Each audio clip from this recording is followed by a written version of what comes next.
Good morning all of student. मैं Pramod Kumar Gupta, chemistry teacher, आपका YouTube channel में स्वागत है।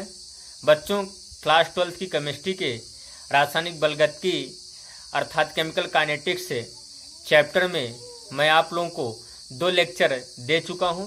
आज हमारा तीसरा लेक्चर है, जिसमें बच्चों आज का हमारा टॉपिक है अभिक्रिया का टक्कर सिद्धांत, या इसी को इंग्लिश में बोलते हैं कोलिजन थ्योरी ऑफ रिएक्शन।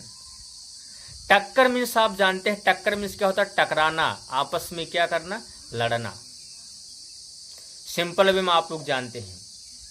तो यहाँ 2 व्यक्तियों की लड़ाई नहीं बच्चों, यहाँ रिएक्टेंट में टक्कर होता है, तभी क्या बनता है? प्रोडक्ट बनता है। तो यहाँ बच्चों हम कह सकते हैं इस सिद्धांत के अनुसार नंबर 1 पॉइंट देखिए, सुनिएगा। 2 अणुओं के मध्य अभिक्रिया होने के लिए उनमें टक्कर होना अति आवश्यक होता है। जैसे मैंने क्या लिया? रिएक्टेंट ए और बी लिया। रिएक्टेंट ए और बी से क्या बनता है? प्रोडक्ट पी बनता है। क्या बनता है? प्रोडक्ट पी बनता है। तो बच्चों, रिएक्टेंट ए और बी से प्रोडक्ट पी में बनने में यहाँ पर रिएक्टेंट में क्या होता है? अर्थात ए और अणु ए और अणु बी में टक्कर होना क्या होता है? आवश्यक होता है। यही मैंने आप लोगों को पहला पॉइंट बताया। क्या मैंने बताया? 2 अणुओं के मध्य अभिक्रिया होने के लिए टक्कर होना आवश्यक होता है। अगर बच्चों ए और बी अणु के मध्य टक्कर ना हुआ होता तो प्रोडक्ट नहीं बनता, अर्थात अभिक्रिया नहीं होती। ठीक, ये तो हमारा क्या है? पहला पॉइंट है। दूसरा पॉइंट क्या है बच्चों? अणुओं के मध्य हुई सभी टक्करों के फलस्वरूप अभिक्रिया नहीं होती है। अणुओं के मध्य हुई सभी टक्करों के फलस्वरूप अभिक्रिया नहीं होती है। अर्थात बच्चों हम कह सकते हैं कुछ टक्करों के मध्य अभिक्रिया होती है, कुछ टक्करों के मध्य अभिक्रिया नहीं होती है।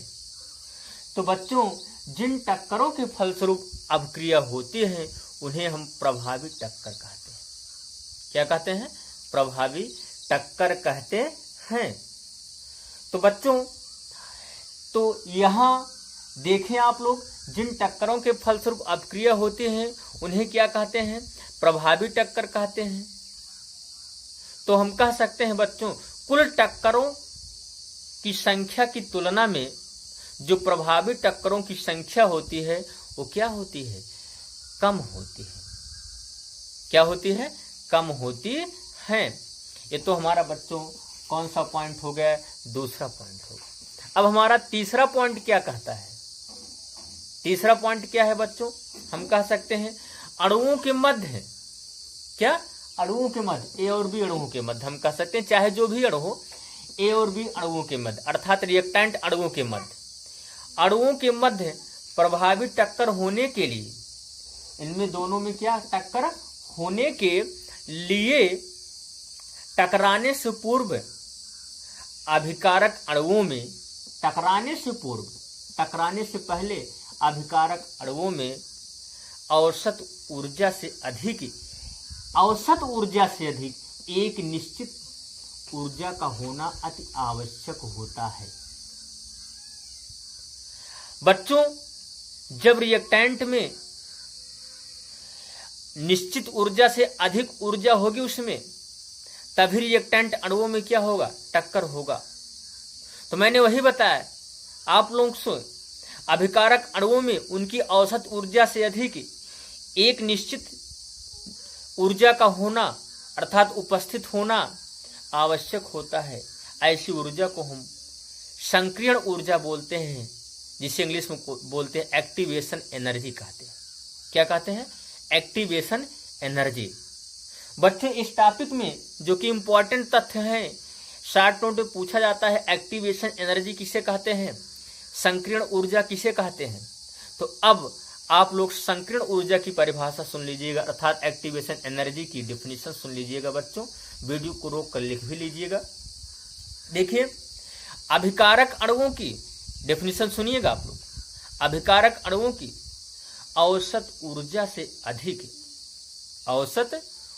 से अधिक वह निश्चित न्यूनतम ऊर्जा जो अणुओं को टकराने पर अभिक्रिया होने के लिए अणु में उपस्थित होना अनिवार्य होता है, उसे हम बच्चों सक्रियण ऊर्जा अर्थात अभिक्रिया की सक्रियण ऊर्जा एक्टिवेशन एनर्जी कहते हैं। ये तो हो गया अभिक्रिया की सक्रियण ऊर्जा की परिभाषा। एक बार आप लोग फिर सुन लीजिएगा, क्या है सक्रियण ऊर्जा की डेफिनेशन? अभिकारक अणुओं की औसत ऊर्जा से अधिक वह निश्चित न्यूनतम ऊर्जा जो अणुओं को टकराने पर अभिक्रिया होने के लिए अणुओं में उपस्थित होना अनिवार्य होता है, उसे अभिक्रिया का सक्रियण ऊर्जा अर्थात एक्टिवेशन एनर्जी ईए कहलाती है। ए मीन्स होता है, ए मीन्स एक्टिवेशन, ए मीन्स एक्टिवेशन, ई मीन्स क्या होता है? एनर्जी। इसी को हम सक्रियण ऊर्जा या सक्रियण ऊर्जा कहते हैं। बच्चों ये तो हो गया, यहाँ पर आप टक्कर सिद्धांत के विषय में पढ़ें। अब मैं आप लोगों को अभिक्रिया दर को प्रभावित करने वाले कारक के विषय में बताने जा रहा हूँ, ठीक? अर्थात हम कह सकते हैं factor affecting of rate of reaction. तो दूसरा टॉपिक है आज का हमारा बच्चों, अभिक्रिया दर को प्रभावित करने वाले कारक। अभिक्रिया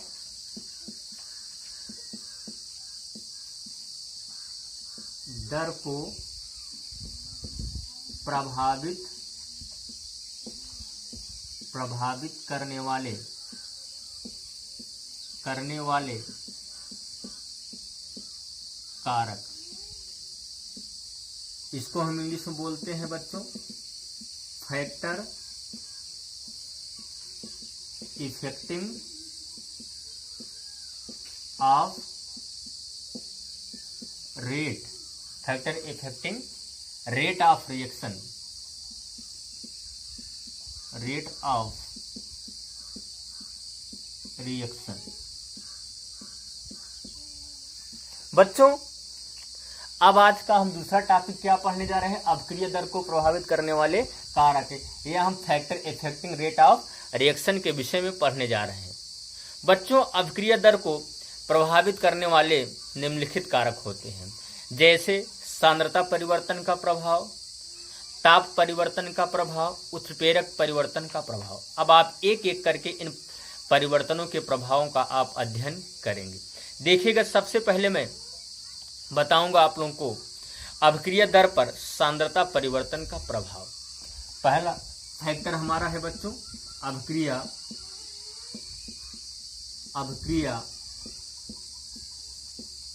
दर पर सांद्रता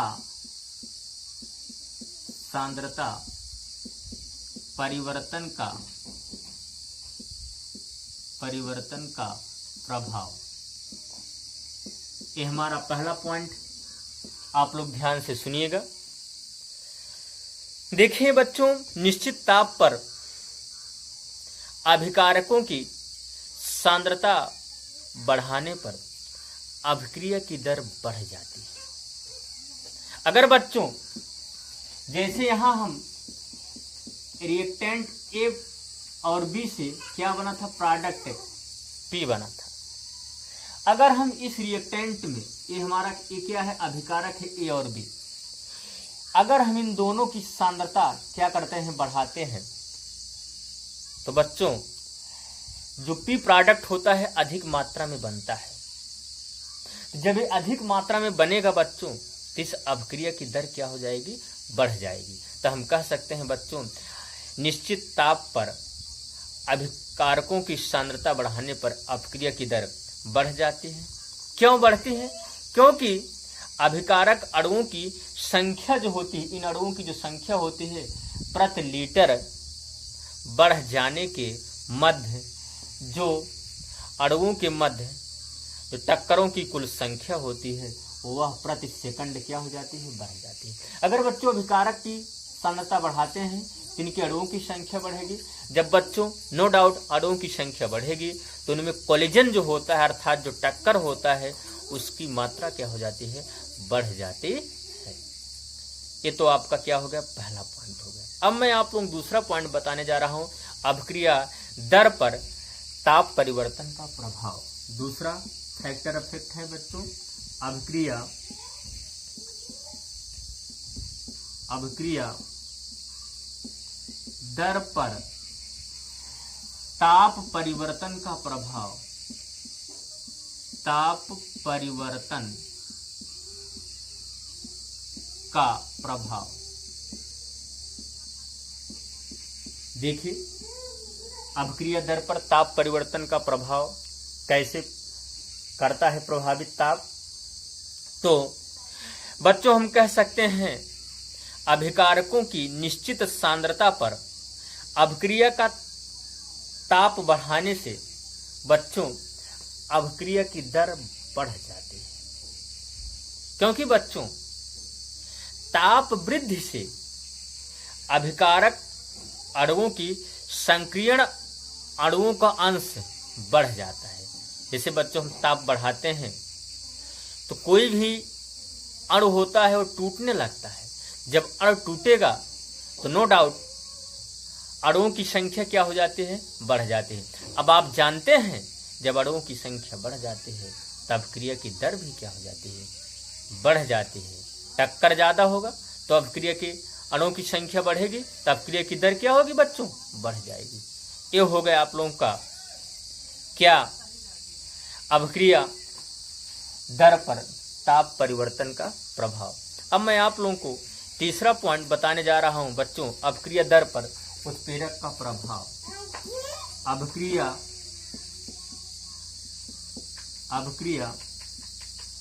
दर पर उत्प्रेरक का प्रभाव।